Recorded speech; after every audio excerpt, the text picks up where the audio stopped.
Olá, senhoras e senhores, sejam bem-vindos a mais um episódio do nosso podcast Cafeína de Vendas.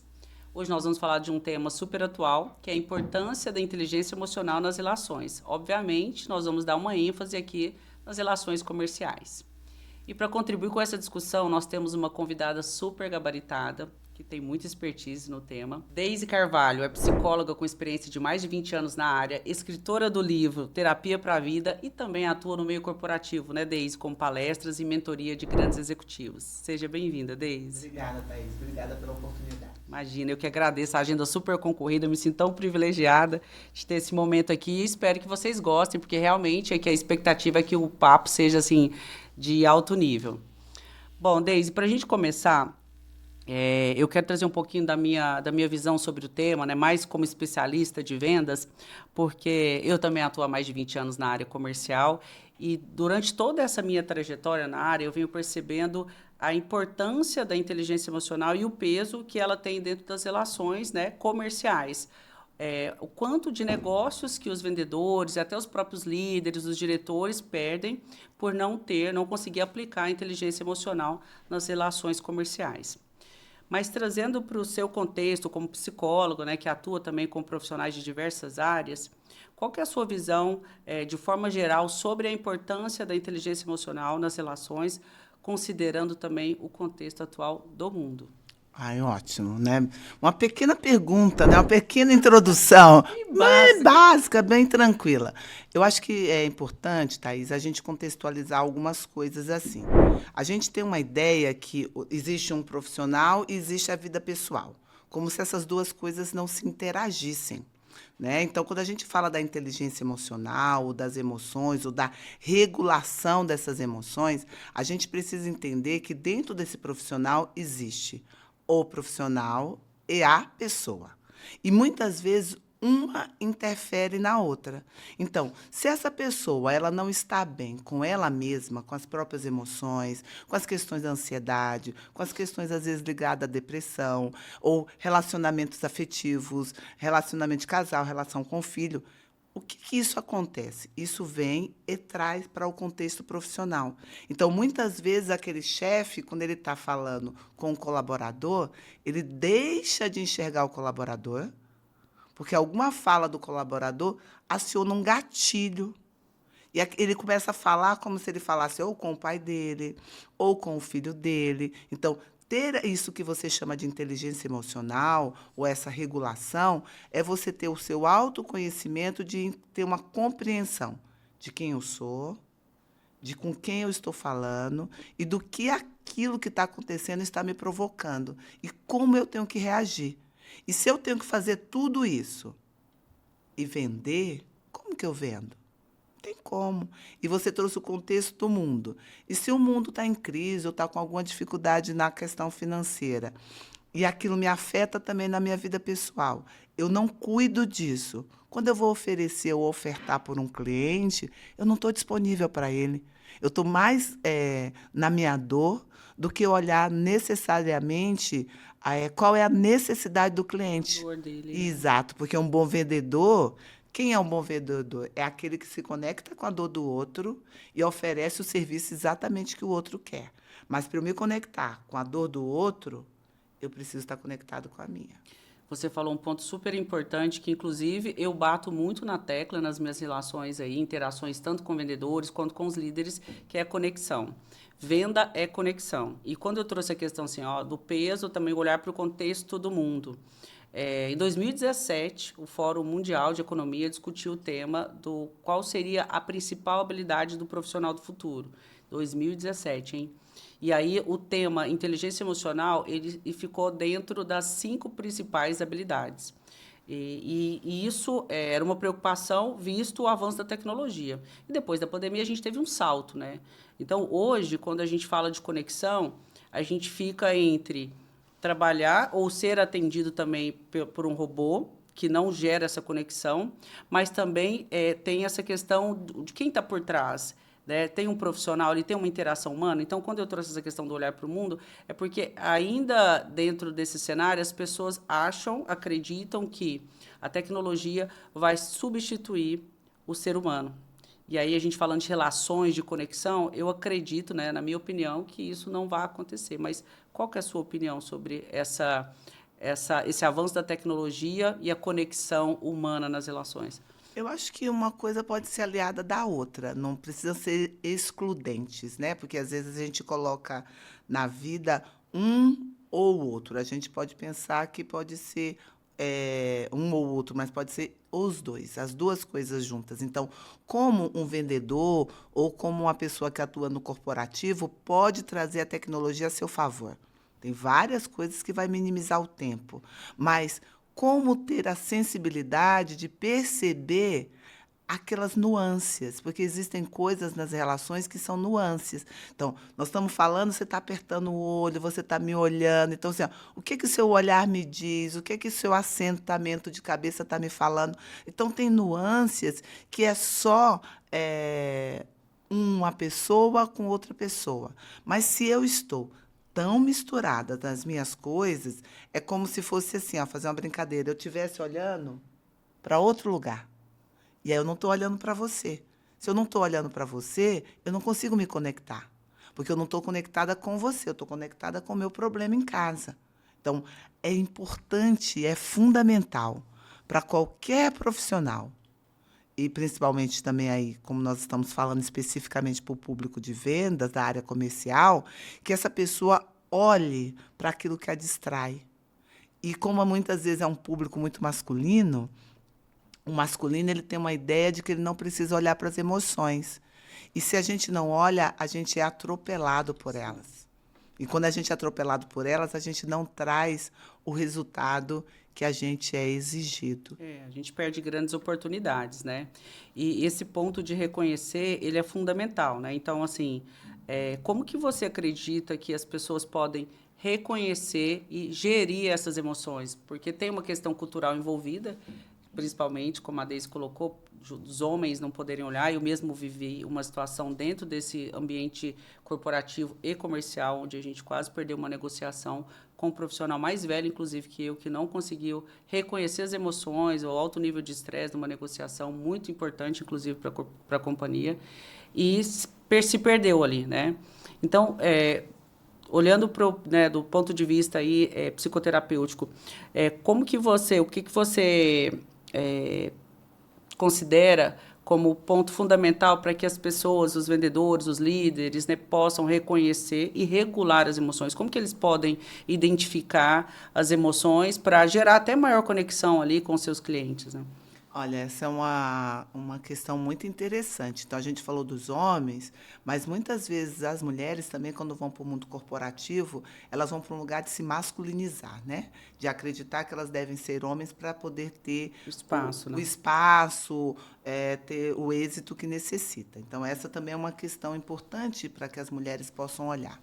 E, de uma maneira geral, o executivo, ele precisa olhar para suas habilidades, mas ele precisa olhar para suas vulnerabilidades.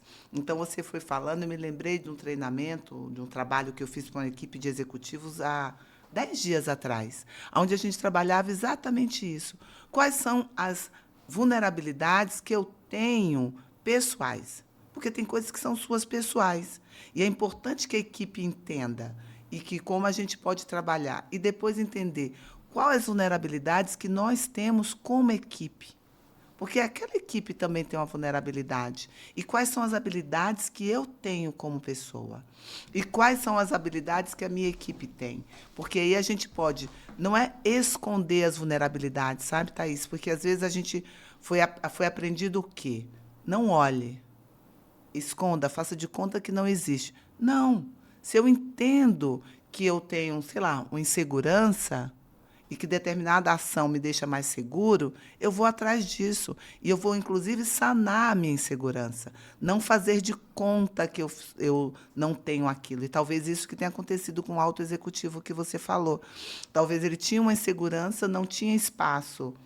Nós também temos. Não tinha espaço nem dentro dele, nem espaço com a equipe para poder dizer, ó, estou inseguro, ou estou com medo, ou será que isso vai dar certo? Para que a equipe ajudasse, acolhesse, e aí, consequentemente, a venda não acontece, porque A venda, ela acontece no lugar da confiança, Exatamente. né? É uma coisa, a gente tem contrato, tem várias coisas, mas tem um negócio quase do fio do bigode de antigamente, né? Uhum. Que é uma coisa no olhar e falar assim, gente, ainda não sei o que que a Thaís está me vendendo, não. Ainda não entendi Não completamente. conectou. Mas eu confio tanto naquilo que ela está falando que eu vou com ela. Então, é esse lugar. Mas, para isso, o vendedor, o comercial, precisa confiar também no produto. Então, uma outra coisa é não venda aquilo que você não acredita. É. Essa questão da comunicação entre pares, né? Não estou me sentindo confortável para conduzir algum processo da venda, me comunicar com o líder, isso é muito importante. Mas tem um outro ponto também. Acho que, de forma geral, a comunicação dentro das organizações, eu acho que é a principal dor. As pessoas ainda têm muita dificuldade de se comunicar, às vezes por uma fragilidade, uma dificuldade de expor ali fragilidades, ou por outras questões, né? Mas trazendo para esse contexto da inteligência emocional, qual o peso que você acredita que a inteligência tem na comunicação eficaz dentro das organizações? Nossa, se eu tenho um lugar onde eu consigo regular minhas emoções, onde eu consigo dizer claramente o que eu desejo, onde eu consigo pedir claramente o que eu necessito, isso flui. E não é nas organizações, é na vida. Então, quando você disse nas organizações um dos maiores problemas é a comunicação, esse é o problema do casamento. O problema do casamento não é outro, é comunicar, é dizer claramente, sem acusar o outro, qual é a sua necessidade. E como que a gente faz normalmente numa organização? A gente culpa o outro e diz, olha, isso não deu certo porque você fez isso errado. Né? Então, aí o outro fica mais fragilizado, menor, se sentindo pior, com uma pressão muito maior, e ele não vai conseguir gerar o resultado. Não produz, né? Não produz. E se eu consigo ouvir do outro por que aquilo não aconteceu, é fácil, é mais fácil. Mas eu só posso fazer isso se eu tenho essa regulação da minha inteligência emocional. Porque inteligência emocional todos temos. A questão é se a gente usa ou se a gente não usa. E conhecer essas fraquezas primeiro eu entendo que a gente precisa se conhecer, né? O autoconhecimento é o primeiro passo para depois você fazer essa autorregulação, porque a gente vai viver ao longo da vida vários desafios. Em cada momento eu acho que alguma crença ou algum gatilho ele vai sobressair. Se a gente se conhece, a gente consegue se regular, né? Exatamente. O autoconhecimento, o processo psicoterapêutico ou uma mentoria específica para, né, vamos dizer assim, para autoexecutivo ou para a pessoa do comercial, ela é importante porque ela não vai trabalhar somente as estratégias técnicas do trabalho. Porque às vezes você fala assim, nossa, a pessoa já sabe tudo. E por que ela não executa? Porque tem não permissões dentro dela, tem crenças limitantes dentro dela e que elas são inconscientes, porque a maior parte dos nossos acervos emocionais, eles são inconscientes. Eles fazem com que a gente tenha lealdades sistêmicas. O que são isso? Eu venho de uma família pobre, onde ninguém prosperou, e eu consigo comprar, ganhar, ter dinheiro. Eu faço de forma inconsciente boicotes para que eu perca tudo e volte para o mesmo lugar. Se eu tenho crenças limitantes em relação à prosperidade, e aí eu vou fechar uma negociação de milhões, eu vou estar sempre olhando para aquilo e falando assim, nossa, será? Nossa, será? E esse meu nossa, será? Porque é uma dificuldade minha com a crença limitante da escassez, eu não consigo fechar. Porque é uma transmissão inconsciente. A gente conversa com o outro sem palavras. A gente acha que não, mas a gente conversa. É como assim, ó, tem um lugar que você entra e você fala assim, nossa, parece que essa pessoa eu posso confiar. Outro você olha e fala assim, não sei porquê, mas essa pessoa não é confiável. Ou, não sei porquê esse lugar não é bom. Então, é essa comunicação do inconsciente com o inconsciente, que também acontece e regula a nossa inteligência emocional. E a maioria das pessoas, elas têm uma limitação, uma resistência, na verdade, de buscar esse autoconhecimento, porque sabe que a gente vai mexer em caixinhas ali que podem gerar dor, vir à tona, algo que elas não querem mais que venha, né? Existem verdade. muitos desafios, né, ali para quando você quer dar esse passo, falando, ok, eu preciso me conhecer mais para que eu possa trabalhar minha inteligência emocional e me regular ali em diversas situações. Mas aí tem o antes, então eu preciso olhar para essas caixinhas. Então tem esses desafios, né, que eu vejo que são necessários para que as pessoas tenham façam essa autogestão das emoções, né? Isso. Você está falando das objeções, né? E são objeções muito claras. Então, a primeira objeção é assim, ó, a gente não aprendeu que as emoções são importantes. Uhum. E a partir do momento que a gente não aprendeu que as emoções são importantes, a gente exclui. Porque a maioria ouviu, não chore, engole o choro, não pode, não faça assim, não é? Não fale exatamente o que você está pensando. Então, nós não tivemos um aprendizado. Talvez as próximas gerações, os nossos filhos, que a gente já deu mais permissões, eles possam falar com mais clareza das emoções dele. Mas nós não aprendemos isso. Então, a gente já tem isso. E, no outro aspecto, quando a gente fala, a gente tem um medo disso que você falou, que é assim, se eu for, vai abrir, não é uma caixinha, vai abrir um buraco negro e eu não vou saber o que eu vou fazer. E eu gosto de contar uma historinha que é mais ou menos assim para os meus clientes, que eu falo que fazer um autodesenvolvimento, fazer uma mentoria nesse aspecto é como aprender a nadar. Só que você aprende a nadar numa piscina de 15 metros de profundidade. Então, você pensa, cara, não vou dar ali de jeito nenhum. Se eu cair, eu vou morrer. Uhum. Porque, né? Fala assim, não, a mulher vai me jogar lá dentro, não vou saber nadar, vou morrer afogado. É melhor ficar aqui de fora, que eu já conheço, é melhor ficar na minha zona de conforto. E eu gosto de dizer que, assim, que o processo, você vai experimentar o calor da piscina, o calor da água, você vai molhar o corpinho, você vai pegar a pranchinha, você vai aprender a bater o braço, você vai aprender a bater a perna, e até que você consegue nadar. E aí eu sempre brinco que as pessoas poderiam me perguntar assim, Deise, mas eu vou tomar uns caldos, né? Aí eu gosto de dizer assim, vai, mas eu sou uma ótima professora de natação. Então, quem quiser fazer autodesenvolvimento, precisa buscar um ótimo professor de natação. Aquela pessoa que vai te dar segurança de saber assim, cara, se eu estiver afogando no meio da piscina, ela vai me puxar, puf, e vai me tirar.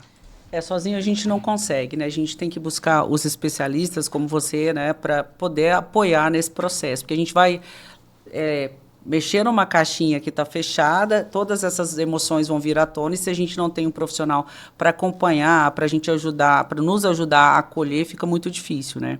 E até um outro ponto importante, Deise, sobre essa questão das habilidades comportamentais necessárias para que todas as pessoas que atuam na área comercial possam ter mais resultados. Eu vejo as empresas olhando muito para as hard skills, para os conhecimentos técnicos. Eu tenho que saber prospectar, eu tenho que apresentar muito bem meu produto, conhecer e acreditar, como você disse, no produto.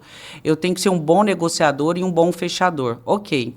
Então, isso são as hards. E as soft skills, que eu entendo que vem antes, como a base, a fundação, que aí entra também a inteligência emocional, que desdobra para várias outras habilidades, características, né? A automotivação, que é intrínseca, a questão da comunicação, da empatia.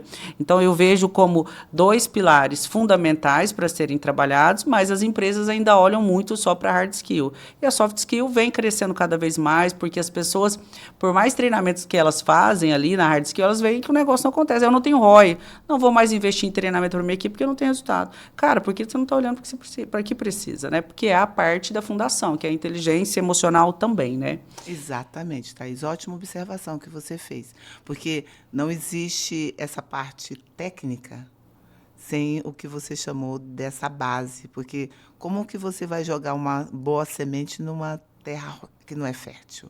Então, a terra precisa estar fértil para que a semente prospere.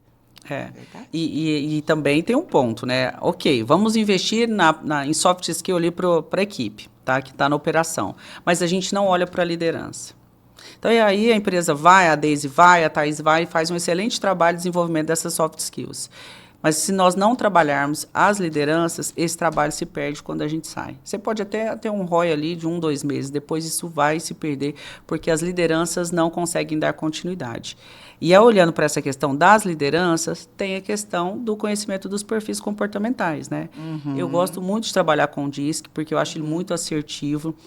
E se o líder não conhece o seu perfil, em primeiro lugar, ele não vai conseguir adaptar aos diferentes perfis que ele tem na equipe, né? Sim, sim. O DISC é uma excelente ferramenta para que faça essa análise, para que ele possa entender aonde ele pode colocar cada pessoa e o que ele pode exigir, o que ele não pode exigir. Mas você falou uma coisa fundamental. Eu diria que o trabalho numa empresa ela começa pelo dono. Porque se o dono não está convencido desse processo, não adianta ir descendo. Então, é a mesma coisa, precisa estar ali no líder, bem focado e bem alinhado. Se o líder não estiver alinhado com o processo, se ele também não estiver olhando para as suas próprias emoções, não tem como ele dizer para os liderados olharem, porque não tem espaço de permissão. Então, tudo começa dos grandes. Os grandes são que precisam dar os primeiros passos, porque a partir daí os outros dão os passos em conjunto ou dão os passos atrás. E tem um olhar também sistêmico para dentro das organizações, quando a gente fala dessa questão das hierarquias, né? Sim, sim. Tem vários tipos de hierarquia quando a gente olha dentro da questão sistêmica. Porque a hierarquia ela tem a ver com cargo, mas ela tem a ver com tempo, ela tem a ver com habilidades. Então, assim, ó, de onde que entra, né? Qual a hierarquia que eu vou olhar naquele momento? Tem uma questão do equilíbrio entre o dar e receber, que tem a ver com o salário, né? Então, do tempo que aquele funcionário está trabalhando. Então, quando a gente olha para uma empresa, a gente olha para o sistema que ela está. O pertencimento, quando a gente precisa demitir alguém, como eu faço com isso? Porque, diferente de uma família, eu não pertenço para sempre numa empresa. Mas esse desligamento ele também precisa ser feito respeitosamente, porque senão isso gera um grande conflito inconsciente dentro daquele sistema. Isso é muito importante. Na Sales Skill, a gente tem também a frente da consultoria comercial, né? Então, a gente interage tanto com o patrocinador, que na maioria das vezes ali é o dono do negócio, tem sucessores também que fazem parte, né? E depois a gente chega na linha ali da operação com os líderes, coordenadores. E, às vezes, tem alguns pontos de desconexão entre fundadores e sucessores, porque são gerações diferentes. Eu percebo que existem dores, a gente fala questão emocional mesmo, de ambos, mas que não se conectam. E quando a gente vem com uma consultoria para desenvolver, estruturar toda uma área comercial, que envolve, mais uma vez, a parte de soft skill e também hard skill, a gente acaba tendo algumas barreiras quando chega nessa questão que eu acredito que seja sistêmico. Sim, ela é ótima isso que você está falando. A gente tem um trabalho que a gente desenvolve bastante nessa parte da sucessão, porque o que acontece? A pessoa teve um sonho. Pensa assim, ó, você teve um sonho, você criou ele como você queria. E aí você já, depois de um tempo, você não dá conta mais de levar aquele sonho. Então, você vai passar para alguém. E aí, que é o sucessor. Muitas vezes, o sucessor desqualifica aquele que fundou. E aí vira um grande conflito entre os dois. Ou quem fundou não quer passar totalmente a bola, porque ele quer passar, mas ele quer que o sucessor siga como ele pensou que deveria ser. Então, a gente precisa fazer um trabalho, porque é um choque até de gerações aí, onde o fundador entenda a importância dele, que o sucessor possa honrar essa importância e que o sucessor possa fazer e levar para frente de forma diferente, mas respeitando aquilo que foi feito inicialmente e não desqualificando. Porque é muitas vezes o que acontece, do tipo, meu pai não sabe mais de nada, ou, né? Então, isso também faz parte disso que a gente está chamando da inteligência emocional. Quando eu aprendo a receber, eu prospero. Quando eu recuso esse recebimento, quando eu venho reclamando daquilo que eu recebo, é muito difícil prosperar, é muito difícil acontecer. A mesma coisa, Thaís, um novo líder quando chega numa equipe. Um líder foi desligado. e chega um novo líder. O que é que o novo líder faz, muitas vezes? Tudo que vocês fizeram até hoje foi errado. Muda tudo. Ixi, acabou a equipe. Pelo contrário, ele precisa chegar, a gente fala que é liderado último. Liderado último é, gente, eu estou aqui para aprender com vocês. O que é que vocês já fizeram de legal? O que é que funcionou? O que é que foi bom? O que é que não foi? Porque aí ele pode depois ir introduzindo tudo aquilo que ele sabe. Mas para fazer isso, você tem que estar muito apropriado do seu lugar.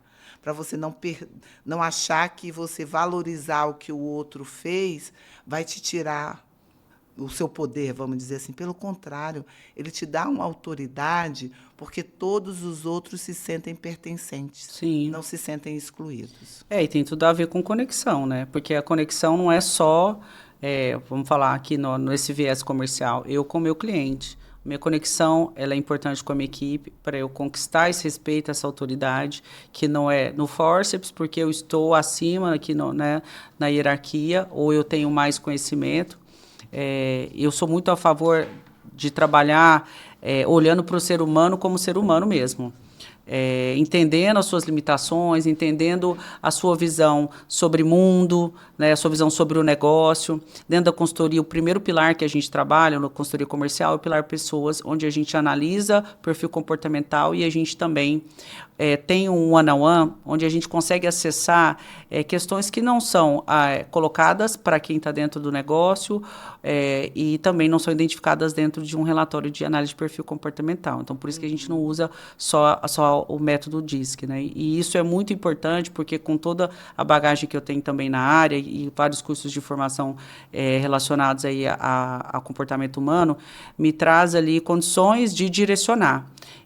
Tem limitações que um profissional especialista da área de vendas como eu pode atuar. Então, assim, eu não consigo trabalhar desenvolvimento com o olhar da Daisy, por exemplo, né? Inclusive, a gente direciona alguns trabalhos para a Daisy dar continuidade, porque isso é muito importante. Eu levo muito a sério isso, né? Você está lidando com pessoas, com dores que precisam ser trabalhadas e que podem, se não trabalhadas, gerar não só um impacto na produtividade, olhando racionalmente para dentro do negócio, mas trazer problemas muito piores dentro da vida desse ser humano. Né? Então, acho que tem uma questão muito humana dentro do negócio, né? Que precisa ser trabalhada para quem está ali à frente de uma equipe, de uma consultoria ou liderando diretamente, né, Daisy?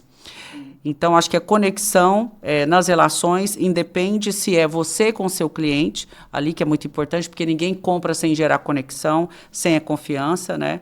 Mas também os líderes com as equipes e também a própria equipe com o seu líder. Dá esse espaço, né? Porque é muito difícil também você chegar dentro de uma empresa, né? Um gerente comercial, um diretor, e equipe, geralmente, vendedores têm uma personalidade um pouco mais forte, né? E aí existe aquela barreira, mais um que vai cobrar, né, resultado. Então, acho que é uma via de mão dupla, né? Com certeza, mas é importante, Thaís, só para a gente olhar para esse viés que você está trazendo das relações, não ter uma confusão que muitas vezes acontece dentro das corporações, de que, assim, aquela pessoa não é seu amigo, ele é seu colega de trabalho. Isso não quer dizer que a relação é ruim. Porque, às vezes, o seu chefe é seu chefe, então ele vai ter que te cobrar.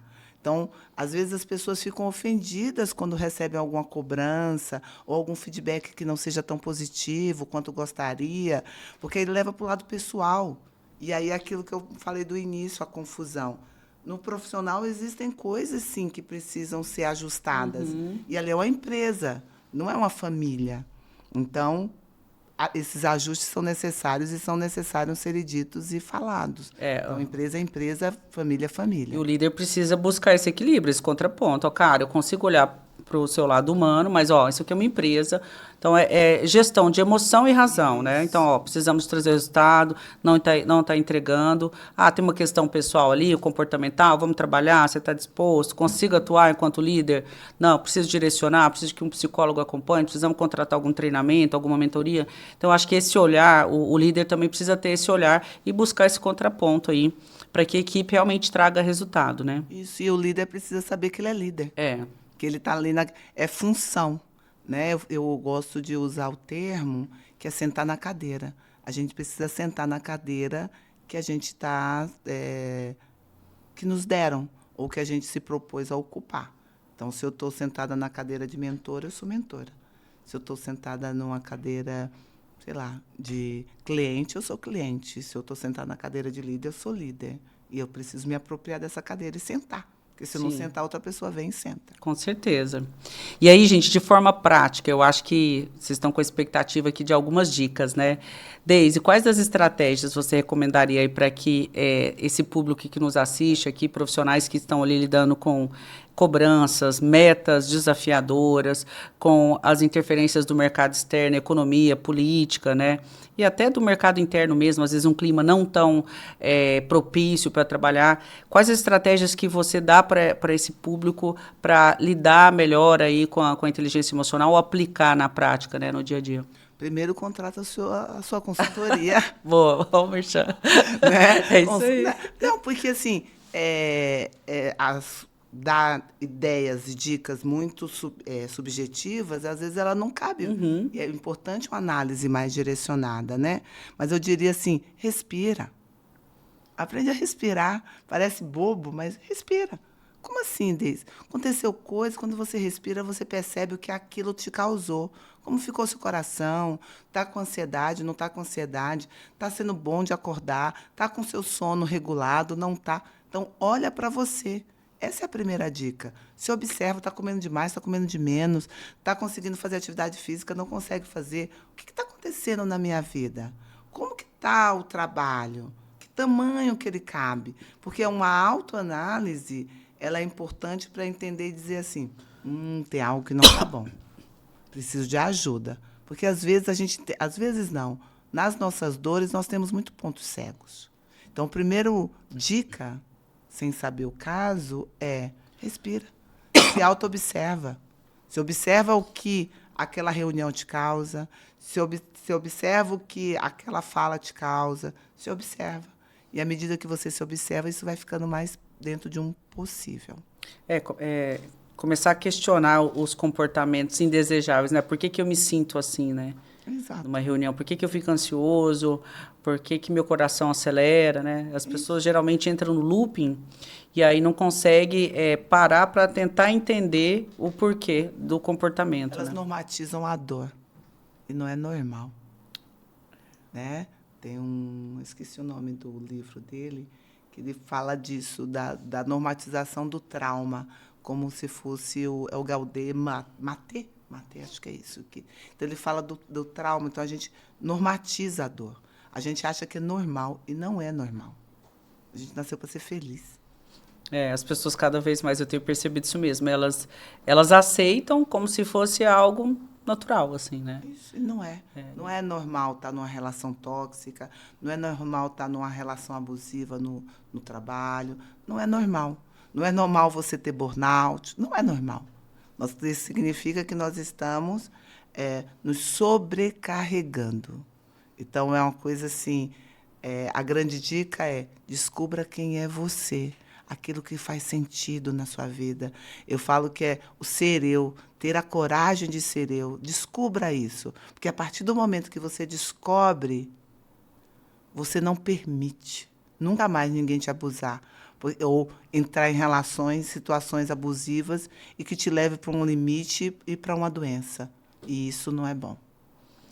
É um processo, eu posso falar, porque eu passei e passo, né? Acho que a gente está em constante evolução, mas eu estou com a Deise há mais de 7 anos e como profissional aqui, como parceira de negócio, mas também olhando para um lado humano aqui de desenvolvimento,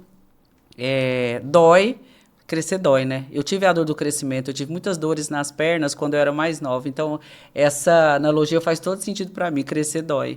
Mas é muito gostoso quando você chega num nível onde você consegue entender quais são as suas emoções, se regular e não aceitar mais esses padrões que nos limitam tanto de crescer, não só profissionalmente, ter o melhor resultado, mas como ser humano, né? Crescer dói, mas não crescer mata. Então, é uma escolha. Sabe por que a gente nasce? Porque lá não tem mais espaço. Então, a gente precisa nascer.